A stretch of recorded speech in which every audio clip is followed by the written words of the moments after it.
What's up, everybody? Welcome back to another episode of the Meta Update. My name is Joshua Joshi Howard, and we're going to go right into it. There's not a whole lot of filler or a whole lot of intro that we need to do for this one. So if you have been watching this for a while, or if you've been paying attention to 40K competitive in general, which you probably do because you are watching this video, you know that we had a data slate come out recently, and a lot of people were not super impressed with the data slate. I must admit, I was not particularly impressed with the data slate either. However, we did have one, and so we ended up having a bit of a smaller weekend this last weekend overall. But I think the bigger thing is we did have a bit of a split. We had most events were still playing on the old data slate, so about 80%, I would say, about 80% of the events were on the last data slate, whereas about 20% of the events were being played on the new data slate. Uh, Overall, it was a pretty interesting weekend. So, despite the fact that we had a 47% win rate overall, for people who are playing on the old slate, Windsor Super Major was on the old slate, and both third and fourth place, aka Martin Cooper and Jerome Connolly, they made top four at Windsor. They were third and fourth, losing out to Nassim Fouchain and David Gaylord, who were both playing Ultramarines. So, people are still mostly on Grizzled. On the new slate, we're seeing a little bit less, but, over the sample size of 6 players, I don't think it's really particularly meaningful to talk about that. It was almost all singles events this weekend. I don't have any teams list to show you guys. And then we are seeing a little bit more Recon, actually. And by more Recon, I mean like more than one player. So, I think there was like 3 Recon players this weekend. We'll go ahead and talk about it as we get through it. Um, Other thing, so interesting thing to note is this last weekend, for people who are playing on the new slate, we ended up going 57% win rate. However, I think it is really important to note that if that's 6 players, so that's not a ton of data to really go off of. It doesn't really mean anything. Also, when the average elo for the people who are playing on the new slate was nearly 1600, I would expect this number to be pretty darn high in general. Anyway, let's go ahead and get into it. I only have about half a dozen, maybe 8 lists to show you guys this week, so it should not be too long of a video. Firstly, we have Doombolt Guard. So this is, I've said it a couple of times before, and I will stand by it. I do think that Doombolt Guard and variations of it is the strongest archetype for guard singles at the moment. It doesn't really have any losing matchups, except to things that are kind of weird, like if you get full on like dedicated infiltrate jailed, because otherwise you just have so many waves of stuff, and not a lot of armies can deal with that stuff in a cost efficient way, so they'll constantly be trading down. They will constantly be losing out a little bit over and over again, and Doombolt is so good at playing its own primary. It's really good at playing for your opponent's primary. It's also really efficient at just playing secondary because you have so many things in the army. It really is a pretty complete package. It is slightly less good into monsters than it is into vehicles, because all of the mortal wounds you're throwing around are better into vehicles, of course, but other than that, it's just generally, it plays the game really, really well. The one player that we had who was playing this archetype this weekend was me. Joshua Joshi Howard. I went 4-1 at a small GT called Pacific Northwest Warlords Spring. I ended up getting second place at this event overall, and this is almost identical to the list I took to Portland a couple of weeks ago. It is a Cadian Castellan, Cadian Command Squad, 2 Sun Command Squads, Nork Dedog, 2 Rogolthorn Commanders, 1 unit of 20 Cadians, 1 unit of 10 Cadians, 1 unit of 10 Krieg, 2 Chimeras, 3 Kazarkin, 3 units of 5 Krieg Engineers, and 2 units of 5 Scions. This absolutely just plays in that waves of stuff. You have your first wave of Engineers. Sometimes that first wave includes some Kazarkin. Then you have a second wave of like the Kazarkin, and a third, sometimes a third or fourth wave. They all kind of blend together, but at some point you're going to put out your engineers first, and then you're going to kill whatever killed your engineers with Kazarkin. Then you're going to kill whatever killed your Kazarkin with Scions and the Dorn, and then you're going to do all of that. You're going to try and make sure that by the time you are playing the game with basically 2 Dorns and your Cadian command brick, uh, there's nothing left that can kill you. That's generally what you try to do with this kind of list. There are a couple of other variations on this list that you can play that are interesting. I almost exclusively Not exclusively, but like predominantly I play on Games Workshop terrain, and there are some people who are experimenting with one Dorn variations of this list, and you will oftentimes take like an extra big brick of Scions, so an extra 10 Scions with a command squad, or another Cadian Castle brick. I think both of those styles of lists are pretty good, particularly on like WTC or UKTC, or generally slightly more dense boards in general. For Games Workshop terrain purposes, I'm not a fan. I've tried the single Dorn variants of the list a couple of times, haven't been super impressed. I feel like having the one Dorn is the wrong number. I feel like if you're going to be having one Dorn, at that point you should probably just be playing Recon. Um, and Recon is very good, but it is not two Dorns. And having two Dorns is, I think, way better than having just one. But people are having success with it, so if that's something you're interested in, especially if you're playing denser train formats, go for it. The one other thing that I will say about this list before I move on to some other stuff, because I will be doing a breakdown of my list and the games that I played in a couple of days. Um, I would have liked a third Chimera, but to be entirely honest, this is the kind of thing where you kind of have to pick and choose what you do, want to keep, what you want to drop. A very easy change if you are interested in playing this kind of list that I think would have been maybe not, I don't know if it's better or worse, but it would have been similar, is if you just like take Nork Dead Dog and turn this into an Ogren Bodyguard, and then you get rid of this and you add a Chimera. I think this list is about the same, but Nork is cool. Nork is that guy, and sometimes that's all you need. I ended up beating Marines, Drukhari, World Eaters. I lost to my teammate, who was playing Sisters, and then I beat Necrons in the final round. Okay, next we're going to go over to another very common archetype that you do see, two Dorns and at least two Vanquishers. Sometimes it's two Vanquishers, sometimes it's three Vanquishers. Again, I've talked about this several times. You generally will pick, you have your two Dorns, you have your two or three Vanquishers, and then you're going to pick some kind of mid-board nonsense. This is oftentimes like units of Khazarkin and Chimeras. Sometimes it's Rough Riders and Death Riders. You could use Krieg Engineers, you could use Catachan, whatever it is. The whole point of this is you are going to be using them to pull the rest of your opponent's army out into the open so that you can shoot them. And the version that we had this time was Jerome Connolly, who has had a fantastic last couple of months, and this time ending up getting fourth overall at the Windsor Super Major. So really good stuff to Jerome. He ended up going 6-1 at the event, and I think it was like 250 players. So getting fourth out of like 250, really impressive stuff. I think he lost to David Gaylord, but it might have been Nusim for Shane. I don't remember which one lost to which. Anyway, Jerome had Cadian Command Squad, Scion Command Squad, two World Thorn Commanders, 10 Cadians, 10 Catachan, 2 units of 10 Krieg, 2 Chimeras, 1 unit of 5 Rough Riders, 2 units of 5 Death Riders, 3 units of Khazarkin, 1 unit of 5 Scions, and 2 Liebenrus Vanquishers. So a lot of similar stuff. There's actually a fair amount of overlap between this and the Doombolt list that I was looking at before. This has a little bit extra firepower in terms of these Vanquishers coming out. I do know that some players on UKTC don't really like it, or don't really like Vanquishers. However, the fact that it just got fourth does mean it's clearly something that you can have a lot of success with. And you can see here that Jerome, by dropping the third Vanquisher, because sometimes you have the third one down here, he's able to buy basically like, most of this package right here, but otherwise you still have plenty of cheap things to just run around the board, make your opponent miserable, and make them come out into the open and fight you. Jerome beat Blood Angels, Custodians, World Eaters, a guard mirror, a very close guard mirror, Ultramarines, Sisters before losing in round 7. 7 to Ultramarines. Really good stuff to Jerome. Good to see you again, and hope to see you continue having success. Next, we're going to go over to another very common archetype, 2 Dorns and at least 12 bullgryn. These run fairly similar to the 2 Dorns and 2 or more Vanquishers. But instead of using the Vanquishers to like shoot people a little bit more, you're going to take a little bit more mid-board board control.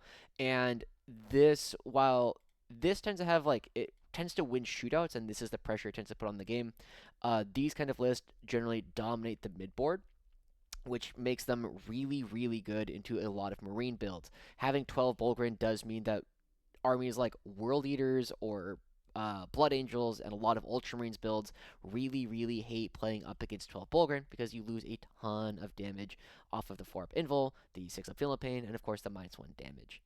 And for this one, we have Martin Cooper, who was at the same event that we just saw with Jerome, but this time Martin got third.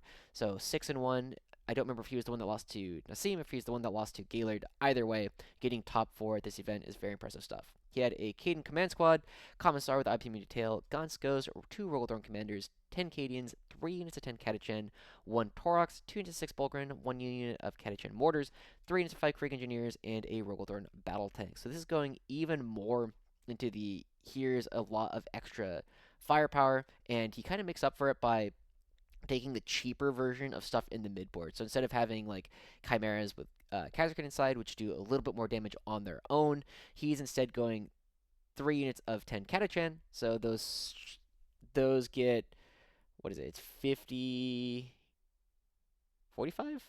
45 points off per unit of Catachan that you take instead of Kazarkin. And then, of course, not needing the chimeras for them either does mean that you have a ton of just units of idiots. You have 30 Catachan, you have 15 engineers. If you need it, if the mortar doesn't do anything in your matchup, you can also send this into the midboard. You have a lot of things that can go play. So you have a really strong wave 1, wave 1, and then these guys make up a very powerful wave 2. Martin Cooper ended up beating Tyranids, World Leaders, CSM, Tyranids again, Black Templars, Dark Angels before losing to Ultramarines in the 7th round. So good stuff to Martin. Coming back to guard after playing some other things for a little while, but still having a lot of success. Okay, next we have funny tank piles. I like doing these as their own thing because it kind of goes to show a lot of people are like, oh, you got to take the right balance of dudes and tanks, but you don't have to. It is a very effective way to play the game, but it's definitely not the only way to play the game. And if you understand how to use different kinds of tanks as your own midboard, as your just really tough units to shift by moving up, and you use tanks to screen for each other, it is something that can be powerful. However, for this one, we have Jonah Sinclair, who continues to play units that nobody else can make work. So really good stuff to Jonah for making that happen. Jonah was playing Hammer of the Emperor, again on the old patch at the Rumbling Rockies up in Calgary, Alberta, so up in Canada. So he was running a Canadian Command Squad, Gaunt's Ghost, uh, Lord Solar, a Lehman Russ Commander, 10 Cadians, 1 artillery team, 1 unit of Cadian mortars. I've said it before, I'll say it again. I don't think there's ever a reason to take Cadian mortars. I think this should always be Catachan mortars, simply because the Overwatch on the Cadian mortars doesn't come up, and the Cadian or the Catachan mortars, at least you get the Scout for matchups where you don't care about them being mortars, and you get the reroll ones to wound against vehicles or monsters, which is not a great rule, but it is a rule, whereas the Cadian ones just don't have a rule. 5 Rattlings makes a lot of sense in this kind of list where you don't have a ton of initial midboard presence and you have to rely on just advancing quite a bit in order to get up the board. 2 Luminous Battle Tanks, 3 Luminous Exterminators, 1 Punisher, and 2 Scout Sentinels. So I do know something about this that I don't know if it's true for all of Jonah's events, but it is true for this one, or at least I believe it's true based on the fact that his list title said that it was WTC. I'm expecting this was probably on WTC terrain, which might be why he's playing Hammer the Emperor for this one, so you have the ability to go through walls a little bit more. The advance and shoot is nice in order to get a couple of different angles. But other than that, this is a very similar. We've seen shells of this have success from time to time. They're not the most common list, but the whole thing about this is you have a ton of ability to increase AP, and then it makes these even more powerful. So it's, you get your reroll ones here, so there's still lots of opportunities to go and do a lot more damage than your opponent kind of expects. It kind of plays in Bringers of Flame, a very similar like style to that kind of army, where you just have a lot of medium quality shots that you can make higher quality shots over the course of the game. Jonah ended up losing to Ultramarines in the first round. As you will notice, our last 3 players all lost. I lost to Bringers of Flame Sisters, but lots of losses to Ultramarines before beating Eldar, Black Templars, Ultramarines, and then Sisters to round it out, going 4-1. Good job to Jonah, continuing to make stuff work that not a lot of people are willing to make work. So always enjoy seeing these kind of lists. For people who are trying to do well at their own events, I don't think this is a particularly easy list to play. And I would definitely recommend playing something a little bit more well-rounded, because there are going to be lists that can just beat this, because it is kind of low unit count overall. Okay, anyway, then we've got a bunch of lists that are kind of oddballs in and of themselves that don't really belong into any other categories. We're going to go ahead and start off with Mikoláš Opletal. Hopefully, Google Translate is doing me well there. Over in the Czech Republic at the Prague GT, going 4-1. And this one was, it's kind of in between a lot of other lists, and we'll go ahead and talk about it. You've got two Cadian Command Squads, a Commissar with Epium Detail, Lord Solar, a Silent Command Squad, an Ogrim Bodyguard. So I'm guessing that this is almost definitely the Cadian Command Squad with an Ogrim Bodyguard. Then you have 10 Cadians, 10 Catachan, a Taurox, 2 units of 10 Rough Riders, 1 unit of 5 Rough Riders, 1 unit of 6 Bullgryn, 1 unit of 5 Death Riders, Kazarkin, 2 units of 5 Krieg Engineers, 5 Scions, and 2 Rogaldorn Battle Tanks. So I don't really know what to call this list other than just like a grab bag. It's got a little bit of everything that you could plausibly want. Like, it is like a decent melee package that's coming out here. You got the Commissar that can order the Bullgryn, probably hanging out with them. That can also order the Ogrim Bodyguard unit if that does come up. You have Lord Solar attached to the Cadian Command Squad and 10 Cadians, presumably. You have probably Catachan, but could be the Kazarkin. Actually, it's probably Kazarkin going in the Taurox here. They have the 2 Roldorn Battle Tanks, so it kind of does a little bit of everything. Um, if you wanted to play this list, I think it's probably not optimized, but it does, like, it functions really well, right? It does everything that you really would want an army to do. It's just not going to be as specialized. It's going to be, you're going to have to understand that all of your units are kind of okay at the things that you're asking them to do, but none of them are the best thing that you could have doing the thing that you're wanting them to do. Um, so as long as you can just play good Warhammer, it's going to work out pretty well. And Mikoláš had a great weekend, beating Deathwatch, Necrons, losing to Blood Angels. This one actually kind of surprises me and is um, one of the things that you always kind of look at is Blood Angels should have a tough time into Bullgryn, and then as long as you set up a couple of counter turns with Rough Riders and make sure your Dorns don't get tagged, should have a pretty good time. But he does end up beating Votan and Deathguard at the end. So well done to Mikoláš, and hopefully we'll see you again soon. Moving over to the Netherlands, I believe, at the Phoenix GT, we have Wouter van der Meyden coming up with another 4-1. So I'm not sure exactly what happened here because it was a bye, or at least he just got like an 85-0, which to me implies that his opponent either conceded or didn't show up or something. Not really sure. But let's go ahead and get into it. I said in my Discord that I hated this list. I don't hate this list, but I don't think it's particularly optimized either. Let's go ahead and talk about it. Cadian Command Squad, Gonskos, Lord Solar, a Silent Command Squad, an Ogrim Bodyguard, a Primaris Psyker, a Rogaldorn Commander, 20 Cadians, 2 Chimeras, a Taurox Prime, 2 units of 5 Rough Riders, 2 units of Kazarkin, 1 unit of 5 Krieg Engineers, 5 Scions, a Lemur's Vanquisher, and a Rogaldorn Battle Tank. So, overall, I think this list is decent but not optimized. So the first thing that we obviously have to look at is this Taurox Prime, which is not something you tend to see very often. You'll see this pop up in some mechanized assault lists from time to time as a way to make your Scions punch really, really hard. This is going to presumably have the Scion Command Squad and the 5 Scions inside it, and probably the Primaris Psyker. Now this unit overall, what is it? It's 85 plus 70. I think a Taurox Prime is 95, but it might be 90. And then the primary psyker is 60. So 0, add the 1, 9, 16, 25, 310.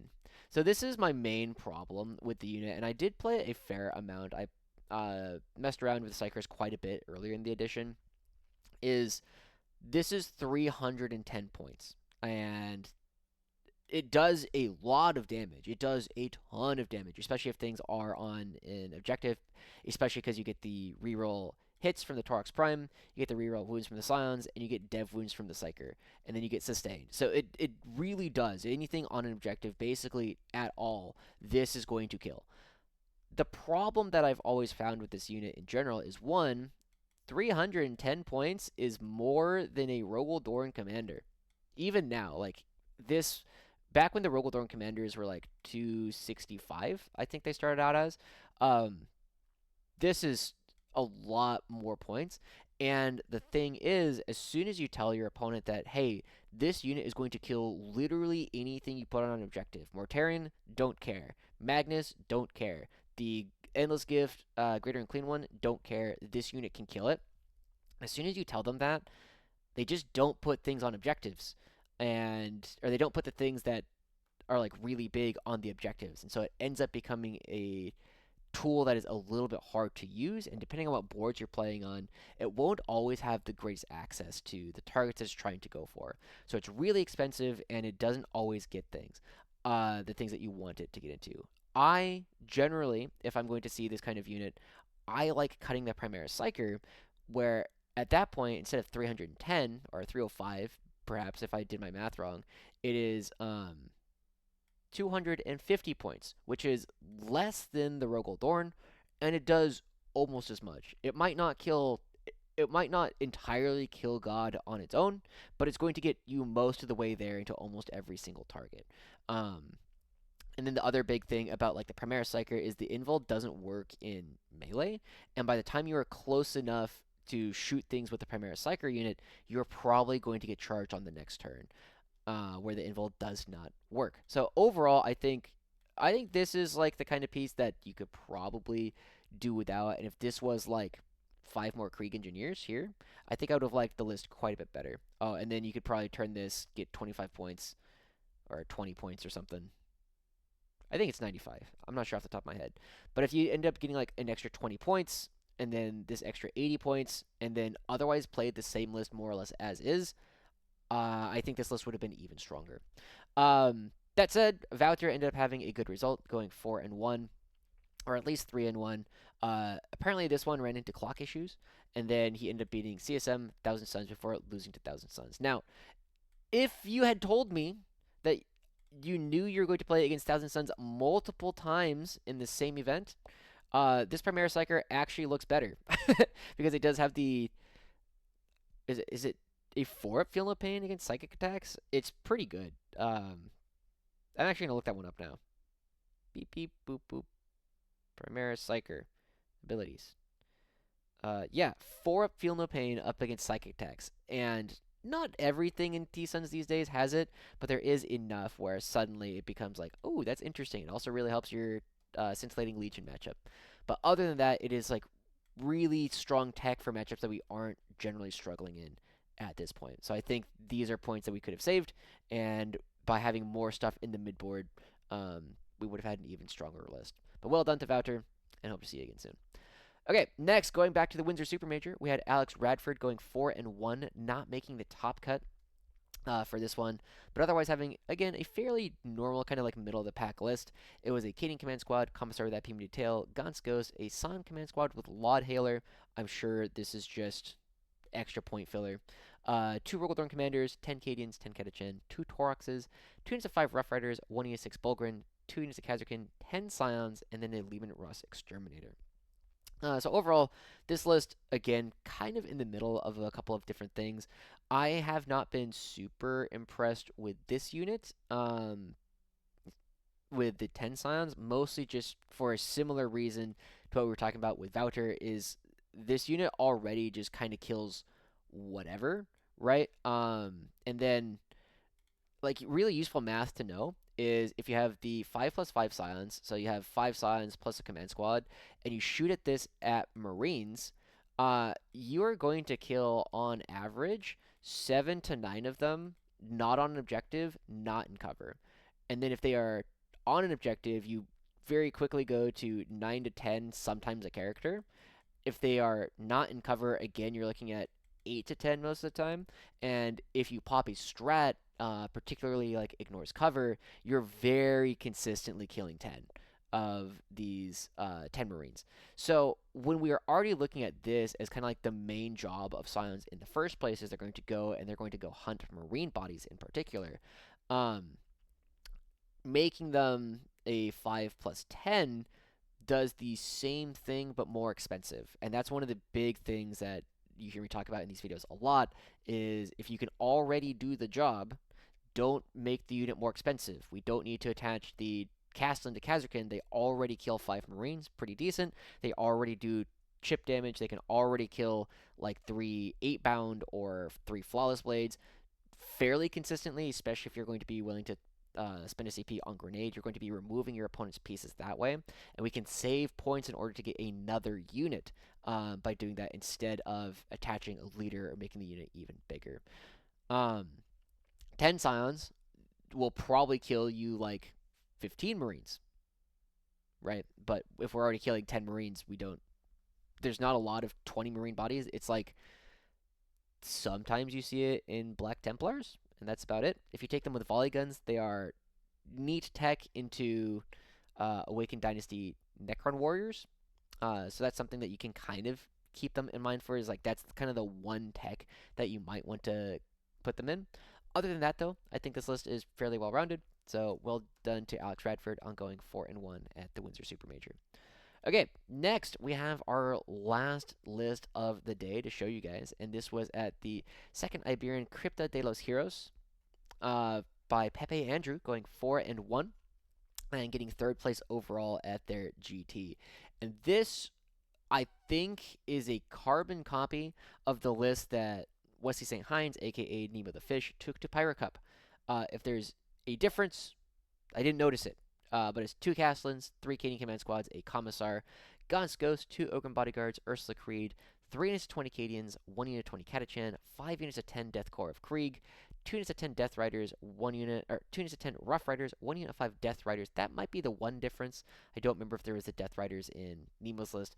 3 units of 5 Krieg Engineers, 1 unit of 5 Ratlings, and 1 Scout Sentinel. If you want to know more about Recon, I have had plenty of videos about this at this point. But again, the things that you need to know to play Recon to be successful with it are: 1, how do you scam primary? You do this by standing in places where your opponent can't shoot you off, or by like not standing on the objective and using resurrections to get back on there. 2, make melee armies sad. You do this by making them charges -8. Make -8 charges. By moving 6 inches directly away and then giving them -2 to charge. You can give the one thing in your opponent's army that you really, really don't want to make contact. You can make it -8 to charge. And so if they're 1 inch away to start, suddenly they're making a 9 with any one unit that you want them to. 3, swing charge yourself. Recon is an army that does a lot of charging. And so if you want to, if you're charging this thing and you're over here, but you also want to touch this guy, if you charge like this, these guys, and you have a bunch of models here, they can swing out this way, and you can be in your opponent's face. You're really good at standing places. You can swing primary this way. You can get objectives this way, and by putting OC and bodies in places where your opponent doesn't want them to be, there are so many tools available to Recon, and it's really, really powerful. So if you want to know more, go look up Wesley St. Hines. Go check out a couple of the Recon videos that I have done before. Pepe.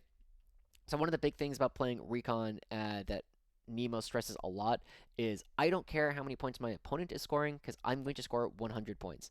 And this is, to me, I don't think I've ever seen Pepe play anything of this style. So this is one of the things where it looks like, I don't want to call it growing pains, but it's just the kind of thing where as you get more and more reps with this style of army, this will probably get even higher. He ends up beating Tyranids, Ultramarines, Deathwatch, losing to Emperor's Children, which is honestly not super surprising. Nemo has gone on record saying that he thinks Emperor's Children is one of, if not the hardest matchup for Recon in the game. Luckily, Emperor's Children is kind of being suppressed by a lot of other armies in general, and then he ends up beating Necrons to close it out. Yeah, that's it. So really good stuff overall. We didn't have any event wins this weekend, but we had several top fours. We had several we had a bunch of events where people were doing well, which is always cool to see. I don't really expect, like I've said before, I don't really expect guard nerfs to really mean a whole lot. We are probably going to round out the edition as one of, if not the best army in the game. Definitely top 3. Or definitely top 4, depending on how strong Ultramarines shakes out with the last couple of changes that they got with losing Marnius Calgar. If you want more thoughts on that, I put out a video last week to see what it is that I thought about the slate. I know I've talked about the Discord a fair amount, If you're still watching at this point, thank you so much for tuning in. If you're interested in learning more about the Discord, again, message me on Discord, message me on Reddit. Those are the best ways to find me. And then if you're interested in coaching, I don't have a ton of time this month, but in general, if you were looking for stuff, particularly in April, I should have a lot more time available at that point. So go ahead and hit me up on Discord. Let me know if that's something you are interested in. For now, though, thank you so much for tuning into this week's meta update. We'll see you guys all next time. Bye bye.